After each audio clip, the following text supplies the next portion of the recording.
As we start to age, why does it seem like all the joints and muscles in our body seem to ache? Knee pain is a very common issue, and there are a lot of different causes for knee pain, such as meniscus injuries, ligament tears, and arthritis. And osteoarthritis is one of the most common causes for knee pain for anyone over 45 years old. As the years go on, the cartilage in your knee starts to experience wear and tear and degeneration, and when that happens, you may experience pain on the medial aspect of your knee.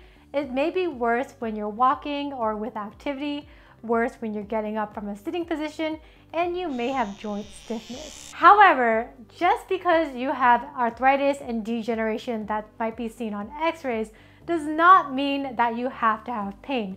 In fact, there are tons of people around the world walking around with tons of arthritis in their joints and they are pain-free. So today we are going to be talking about how that can be you too. What is up everyone? It's Everyday Jan. My channel is all about health, wealth, and how to make every day yours. Now, I am a PM&R doctor, which means people are referred to me when they have joint aches and pains like knee pain. But I'm not your doctor, and this video is for educational purposes only and should not be used as a substitute for any professional medical advice, diagnosis, or treatment. The number one biggest risk factor for osteoarthritis is age. As we age, there's more repetitive mechanical stress, and gravity pushes down on the joints, which makes it more prone to degeneration. The second biggest risk factor is obesity. Having a BMI over 30 means you have extra weight that's pushing down onto your joints, which makes it again more prone to degeneration. So how do you know if your pain is actually from osteoarthritis? Usually pain from osteoarthritis is located on the medial aspect of your knee because when you walk, most of the forces are transferred through the medial compartment of the knee. And it's usually worse when you're walking or moving around. Also, you might hear like a grinding or cracking sensation when you straighten out your knee joint. What's happening is that the kneecap, aka the patella, is grinding on the bone underneath, which is called the femur. If you see a healthcare provider, most likely they'll ask you questions about your pain, do a physical exam, and they may even get x-rays to look for signs of degeneration. Now, when it comes to treatment, the first thing is to get your pain under control. Topical NSAIDs like Voltaren gel are great for reducing inflammation, and it is FDA approved for knee osteoarthritis. Now, I have a whole separate video going over the topical pain medications, so check that out. Topical capsaicin is another option. It creates a burning and hot sensation, so make sure you wash your hands after you apply it because if you touch your eyes, it can be very uncomfortable. Other pain medications include Tylenol and oral anti-inflammatories like Advil or Aleve. However, with the oral anti-inflammatories, be careful if you have any gastric ulcers, kidney disease, or heart disease. Make sure you talk with your doctor. The next part of treatment for knee osteoarthritis is rehab. The goal is to strengthen the muscles around the knee joint to take the pressure off the knee joint and therefore help with your pain. Now, none of these exercises should be painful, and make sure you do not push past the point of pain when doing these exercises. First is the chair squat. This works by strengthening the glute muscles, hip flexors, and the quadriceps. With the chair squat, you're going to first want to get a chair, keep your feet width apart, stick your butt out, hinge at your hips, and slowly lower yourself down to the chair. Pause and get back up, slowly activating your quads and your butt. And repeat that 10 times or as much as you're able to. You can put your hands in front of you for balance, or you can hold on to something like a wall or something stable for balance. For the short arc quad exercise, I'm gonna get a towel and roll it up, put a towel underneath one knee, straighten one knee off the floor and hold it for 5 seconds. You should feel your quadricep muscles contract.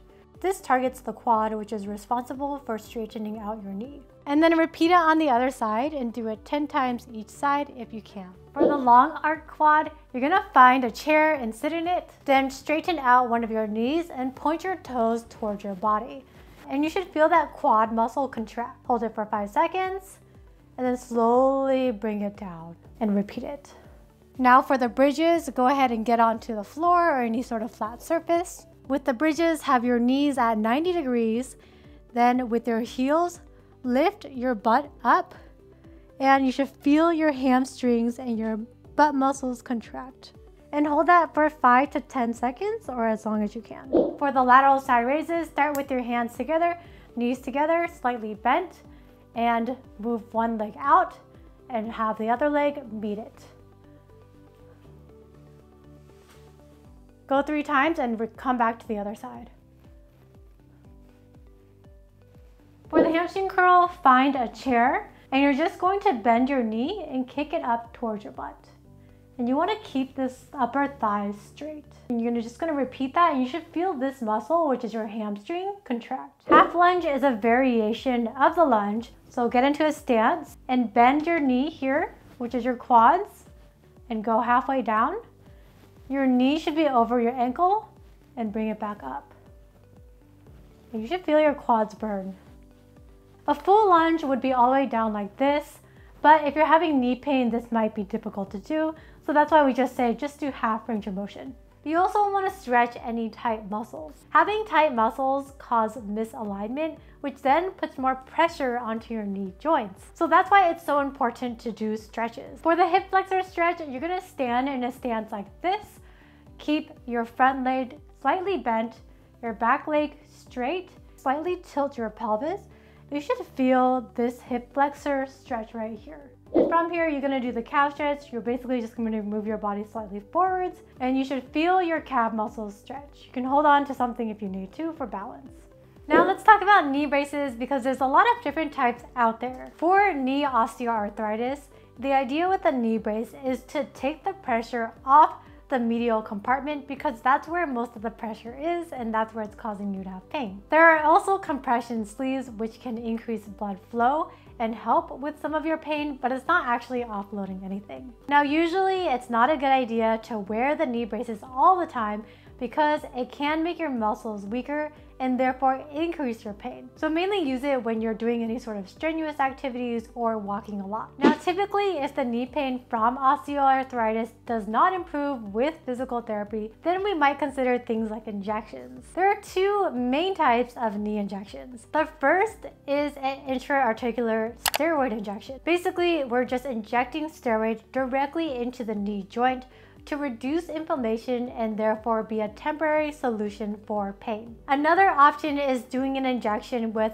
hyaluronic acid, which basically acts like a lubricant for knee joints, which is kind of like putting oil in your car if you don't have an electric car like a Tesla. There are different brands that make the hyaluronic acid injections such as Synvisc, Allergan, and Orthovisc. Usually these are repeated every 6 months, and a lot of times people may prefer these because they don't wear down the cartilage like a steroid injection would. Another thing that can really help with your knee pain is weight loss. The more weight that you have, the more pressure is being exerted onto your joints and therefore it's more painful. However, they may struggle with the weight loss because they have pain, which makes it difficult to exercise and therefore difficult to lose weight. In those instances, we recommend doing lower impact exercises such as pool or aquatic therapy. The water in the pool reduces the pressure onto the joints, which makes it less painful compared to land-based therapy. Now, the last resort treatment for knee osteoarthritis is a knee replacement. Knee replacements are usually recommended if you have severe pain, you can't do your normal daily activities, and if you've failed all the conservative treatments. Most surgeons will want your BMI to be less than 35 or 40 because if you have more weight, then there's higher risk of the knee replacement failing. Also, they may want you to be over a certain age because knee replacements traditionally last around 10 to 15 to 20 years. Now let's talk about glucosamine and chondroitin. These are a little bit controversial. They are very popular supplements, but they are not FDA approved. American College of Rheumatology in 2019 recommends against the use of glucosamine and chondroitin in hip and knee arthritis. They said that there is a concern for publication bias and lack of efficacy, which basically means that the studies done on these supplements were not great and they were biased and it didn't show to have significant benefit. However, they said that the potential toxicity for glucosamine is low, so if you want to try it, you can with little risk. Alright, I hope that video was helpful for you guys and your knee pain. Again, this is an educational video, not to be used for medical advice. Don't forget to like and subscribe, and I'll see you guys next time. Bye for now!